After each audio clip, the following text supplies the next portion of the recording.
Yes, what up, my people? Saubona, my people of Buja. Right now, like msema kweli TV right now turi ino musi guys twabazanye mu quartier nyene kugira nyene tuganire n'abantu batandukanye kubijanye na TV yacu msema kweli TV. Tuze turaganira. Hey guys, ni sawa mahoro muri kumuraganira na msema kweli TV. Msema kweli TV. Ngira Msema kweli TV. Yes, ngira urayibona msema kweli TV rana tushaka nyene tube turaganira nyene bisanzwe. Ni bisanzwe. Ni sawa. Uraho neza. Ndashima uhora. Baza msema kweli TV urayizi. Ndayumva ntayo narinzi. Waruze ariko warayumva. Ndayumva. Yumva he. Mu bantu gusa bavuga Msema kweli TV.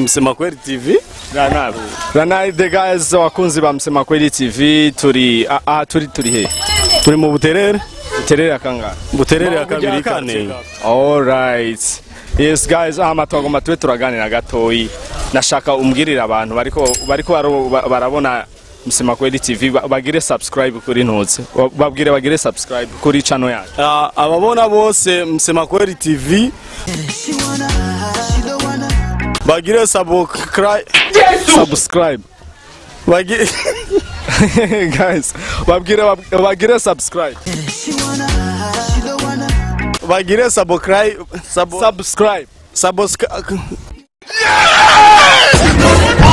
Think say they why? I show you say mumu.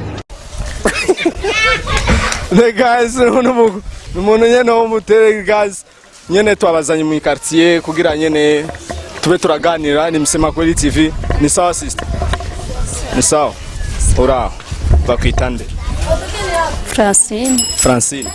Ubanga nyene mu Buterere. Yego. Uriko uraganira na msema kweli TV. Urayizi? Ndayumva. Urayumva nayo waruzi. Yeah. Ashaka kutubwirira abantu bariko bararaba video nyene kugira abantu bahamagare bagire subscribe kuri channel yacu. Sa? Ubabwira abantu bariko bararaba iyi video bagire subscribe kuri channel yacu. Cyano shobora. Oya gusa nibisanzwe gusa bagire subscribe. Bagire subscribe. Ntabyo no shobora. Yes, abakunzi ba msema kweli TV urabona turi mu quartier ino musi twabazanye mu quartier kugira nyene tube turaganira dutembera turaba situation nyene ya Buja, my people Buja right now. The guys ino musi nabona izuba ni danger. Ino musi twabazanye mu quartier nyene twigira tube turaganira. The guys ni sawa brother. Urakomeye. Ndakubona uragakoze? Ndakoze akazi bro. Kuva mu gatondo maze guca ngahe none. Wapi mano ubonye abavye kabisa. Aya mugabo ni wawe yabuze ni nangahe basi. Narose nka 3000 urumva kandi urabona na man 3000 ni menshi kwera. Amaze bro ndashima. Umva ngaho ndafise mwingazi. Suko. Yawe nyene ucurabuze uvuze ukoreyo nyene kugira ibintu biryohe. Ubu nyene rindira namaze kuyashikana muhira. Muri kuraganira na msema kweli TV urayizi ndibaza? Ndayizi vraiment nama ndayumva kuri WhatsApp. Bagirira abantu bariko baratumviriza nyene baturaba nyene kugira bagire subscribe kuri channel yacu. Sema kweli TV nama ndayibona kuri WhatsApp ariko sindamenye ibyayo neza vraiment. Nyene urayibona babwire rero bagire subscribe kuri channel yacu ya YouTube kugira bayibone bagire subscribe. Bagire subscribe kugira ngo babone ibyayo ko ari iby'amateka vraiment. Yes wewe bakwita gute none? Nimbona Felix ashobora kubwira akantu kugira udusubiriremo kugira ukavuge. Je vraiment akazi kanje nka je ndashaka kaja kuri subscribe. Yes wakunze wa turacabandana tuganira gato sivyo nisinzi yuko ndiko ndakwihutisha sivyo. Ashobora kumvuga ijambo kugira urisubiremo siko numve nyene yuko nyene twumva nyene kirundi nyene fresh. Ashobora gusubiramo mvuga ikintu cumve neza amucu gisubiramo. Shaka uvuge bwana bwa bundi bwana yabwiraga bwa bwana yibwira ko ari bwiza ubwo bwana bwemera bwana ubwo sitabiwenza nabyo ushobora kirese ubyanditse navyo woshora. Yes, akazi keza rero friend. Nyene ubabwire bagire iki? Bagira ico bokora nabo nyene bashike ngaha babibone nk'abashe. Bagire subscribe kuri channel. Bagire subscribe. Bagire subscribe. Things say they wise. I show you say mumu. Yes. Urakoze cyane Felix. Yes bro. The guys turi mu Buterere nyene wumvise yuko turiko turaganira n'abantu batandukanye. Ni Msema Kweli TV Lactaz. Abakunzi ba Msema Kweli TV mubandanye mugira subscribe kuri channel yacu. Muradusanga kuri platforms zitandukanye za YouTube, za Instagram, za Twitter kugira nyene tubandanye turakora amateka. Mubandanye mugira sabone. Mubandanye mugira sabone.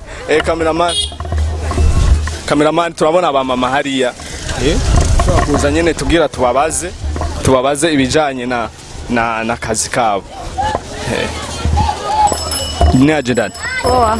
Salama. Naona kazi? Tunamshukuru Mungu alhamdulillah. Kazi inaenda sawa? Kazi inaenda sawa. Ndio unauza nini hapa? Nauza mashu, vitika. Kila kitu yani? Kila kitu. Kama soko kuu yani? Kama soko kuu.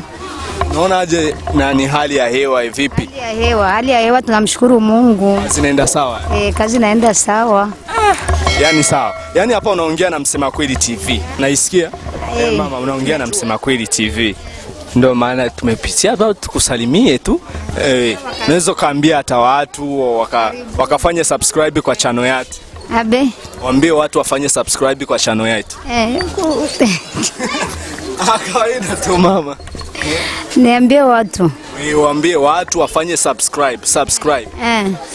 Na kisha wafanye subscribe kwa channel yetu kwa sababu watufuatilie kwa wingi. Watawafuatilia kwa wingi. Waambie sasa wafanye subscribe. Si wako na waona. Mama. Yeah, the guys wakunze ba Msema Kweli TV urabona tuguma dutembera ahantu hatandukanye nyene mu makartier tuganiriza abantu kugira babandanye turabona abantu benshi muje gusoma mwese. Oya ntitujya gusoma. Ama wakunze ba Msema Kweli TV nyene tubandanye dutembera. Tubandanye dutembera nyene mu makartier kugira dukundisha abantu bacu bo ba Msema Kweli TV. Turabona umuntu ngari karaganira cyane. Ni aje braza? Safi baba. Uko sawa? Nakuona ba? Mimi niko sawa. Upo? Nipo. Zima? Kama kawaida. Hali yenyewe? Shwari. Kabisa? Naam kabisa. Mazani vipi? Bana alhamdulillah. Upo? Nipo. Ikaza kabisa. Mimi naikaza kama. Ongea na nani hapa? Mimi sijui kama naongea na mwenye studio hapo. Nauliza wewe ni nani unakuhitaji? Jina langu Juma. Juma. Naishi maeneo haya. Barabara 3. Naongea na Msema Kweli TV. Sawa. Nama wakunzi wa Msema Kweli TV tuguma tuganira nyene n'abantu bapipe no musi twagende quartier yacu ya Buterere nyene tuganiriza abantu kugira tubakundishe nyene ibikorwa byacu tubakundishe industry ya muziki tubakundishe ibintu byinshi bitandukanye. Lactaz tubandanya dutembera cameraman kuri micro muri kumwe na amuracari kumwe na wa musore wanyu video Lactaz tubandanya dukora amateka nyene kuri kamera turi kumwe na Ami Design nkuko mubona amasanamu akeye cyane turi mu quartier tuguma dutemberera mu Buterere nyene nkuko bibona amasanamu ameze cyane ahingurwa na Ami Design turamwemera cyane umusore w'amateka. Lactaz cameraman tugenda.